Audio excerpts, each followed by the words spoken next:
ETF index mutual funds నేర్చుకుని stock మార్కెట్లో రాణించాలనుకుంటున్నారా? వెంటనే ఈ నెంబర్కి కాల్ చేయండి.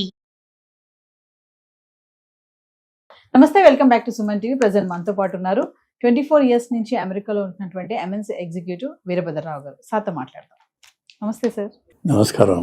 సార్, ప్రెసెంట్ మరి ట్రంప్ తెచ్చేటటువంటి ఏవైతే కొత్త కొత్త రూల్స్ ఉన్నాయో, అంటే ఇండియా నుంచి అమెరికా వెళ్ళే వాళ్ళకే కాకుండా అక్కడ ఎవరైతే సెటిల్ అయిపోయి ఉంటారో, అక్కడైతే ఎన్ఆర్ఐస్ ఎవరైతే ఉంటారో, ఎవరైతే సిటిజన్షిప్ ఉంటారో వాళ్ళకు కూడా ఏమైనా సమస్యలు ఉన్నాయంటారా? వాళ్ళు కూడా తిరిగి బ్యాక్ వచ్చే ఛాన్సెస్ ఉన్నాయా? అంటే చాలా సమస్యలు ఉన్నాయి, మెల్లిమెల్లిగా బయటపడతాయి. ఏంటంటే ప్రస్తుతం ఈ అమెరికన్ సిస్టంలో ఒకటి తయారు చేశారు, citizens and everybody else is a non citizen. ఈ నాన్ సిటిజన్లో మీరు అనే ఎన్ఆర్ఐస్ ఎవరైతే గ్రీన్ కార్డ్ ప్రాసెస్లో ఉన్నారో, ఎవరైతే H1B మీద ఉన్నారో, ఆర్ L1 మీద ఉన్నారో, F1 మీద ఉన్నారో, అది ఎన్ని ఏ ఆల్ఫబెట్ అయినా పెట్టండి మీరు, వాళ్ళందరూ ఇమిగ్రెంట్స్. అందులో మీరు అన్నట్టుగా ఇల్లీగల్ ఇమిగ్రెంట్స్ కూడా ఉంటారు. వాడికి ఏ ఆల్ఫబెట్ లేదు. వాడికి అంటే సెటిల్ అయిన వాళ్ళకు కూడా ఇల్లీగల్, సెటిల్ నాన్ సెటిల్ అనేది లేదు. లేదు. సెటిల్ అంటే ఏంటి మీ ఉద్దేశంలో? ఏం లేదు అక్కడ. మీరు 10 ఏళ్ళ నుంచి అక్కడ ఉన్నారంటే సెటిల్ అనా? గ్రీన్ కార్డ్ వచ్చేస్తే సెటిల్, మేము బిందాస్ అని అంటారు కదా సార్. ఒకప్పుడు ఉండేది ఆ ధైర్యం. సో ఎవరైతే సిటిజన్ కాలేదో, గ్రీన్ కార్డ్ ఉన్నా, గ్రీన్ కార్డ్ ప్రాసెస్లో వెళ్తున్నా, H1B మీద ఉన్నా, స్టూడెంట్ మీద ఉన్నా, వాళ్ళందరినీ కలిపి నాన్ సిటిజన్స్ అని ఒక గ్రూప్. ఆ నాన్ సిటిజన్కి ఎలాంటి హక్కులు లేవు.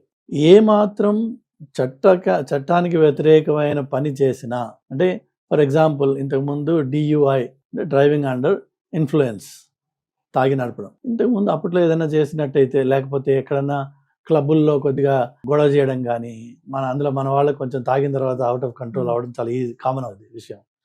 లేదంటే ఇక్కడి నుంచి వచ్చినప్పుడు యాటిట్యూడ్స్ ఎలా ఉంటాయంటే, నేను ఎవరో తెలుసా అని వస్తాడు వాడు.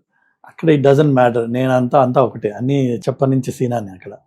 సో కానీ ఇక్కడి నుంచి వచ్చిన పిల్లలు ఏంటంటే ఆ ఈగోస్ ఇంకా నార్మల్ కావు. అది హైలీ లా ఓరియంటెడ్ కంట్రీ, ఇది హైలీ లాలెస్ కంట్రీ. సో ఇక్కడి నుంచి అక్కడికి వచ్చినప్పుడు మైండ్ షిఫ్ట్ కావాలి, రాక ఏమన్నా వేషాలు వేసి ఇప్పుడు ఏదైనా లీగల్ దాంట్లో పట్టుబడితే వాళ్ళకి ఎలాంటి ప్రొటెక్షన్ లేదు. వాళ్ళు ఇమ్మీడియట్గా they can be removed from the country. So అమెరికాలో నేను వచ్చి ఉంటున్నాను, ఇక్కడ లోకల్గా వచ్చేసాను కాబట్టి, అంటే మీరు అనేది ఇండియాలో ఉన్నవాడికి వర్సెస్ అక్కడ ఉన్నవాడికి వచ్చేసా కాబట్టి నాకు ప్రొటెక్షన్ ఉంది, ఏం లేదు protection, unless you are law abiding. మీరు ఎలాంటి లూప్ హోల్స్ లేకుండా మీ రెజ్యూమెస్లో, గత ఎంప్లాయ్మెంట్ హిస్టరీలో, అలానే కన్సిస్టెంట్గా అప్లికేషన్ ప్రాసెస్ ఉండాలి. ఏంటంటే యూఎస్కి వచ్చేటప్పుడు మనం డాక్యుమెంటేషన్ కొంత సబ్మిట్ చేసి ఉంటాం. దాని తర్వాత ఏదో DS 160 ఏదో ఉంటుంది ఇమిగ్రేషన్, ఫస్ట్ టైం మనం అపాయింట్మెంట్ తీసుకుని వెళ్ళేటప్పుడు. నాకు ఈ నెంబర్లు గుర్తులేవు, చాలా ఏళ్ళు అయిపోయింది. బట్ సెవరల్ అప్లికేషన్స్, సెవరల్ ప్లేసెస్లో మన ఇన్ఫర్మేషన్ షేర్ చేస్తుంటాం. ఆ షేర్ చేసింది కన్సిస్టెంట్గా, యాక్యురేట్గా లేకపోతే వాళ్ళని కంట్రీలోంచి రిమూవ్ చేస్తున్నారు. అదేదో 20 ఏళ్ల క్రితం నేను అలా రాశాను, గుర్తులేక చేసి ఉండొచ్చు, దట్స్ ఓవర్. అంటే ఎన్ఆర్ఐకి కూడా ఇబ్బందులు ఎదురవుతున్నాయని అంటున్నారు. ఎన్ఆర్ఐ ఏం లేదు ఇంక అందులో, అందరూ ఒకటి, సిటిజన్ నాన్ సిటిజన్. నువ్వు నాన్ సిటిజన్ కాబట్టి నీకు ఎలాంటి ప్రొటెక్షన్ లేదు. సిటిజన్కి ఉండే కాన్స్టిట్యూషనల్ ప్రొటెక్షన్స్ ఉన్నాయి. అందులో కూడా డీన్యాచురలైజేషన్ అని ఒక ప్రాసెస్ ఉంది. అంటే ఏంటంటే న్యాచురలైజ్ అవడం అంటే ఏంటంటే సిటిజన్షిప్ సంపాదించుకోవడం. ఈ సిటిజన్షిప్ సంపాదించింది ఏదైనా ఫ్రాడ్యులెంట్ రిప్రజెంటేషన్స్ ఇచ్చి గతంలో ఈవెన్చువల్గా మేబీ ఆ ఇంటర్వ్యూ ప్రాసెస్లో మొత్తానికి ఏదో మీరు మేనేజ్ చేసి సిటిజన్షిప్ సంపాదించారు అనుకుందాం. ఇప్పుడున్న పరిస్థితి ఏంటంటే అలాంటి గత 5 ఏళ్లలో జరిగిన అన్ని సిటిజన్షిప్ అప్లికేషన్స్ వాళ్ళు రీఓపెన్ చేసి వాళ్ళని ఇళ్ళకి వెళ్ళి మరీ వెరిఫై చేస్తున్నారు.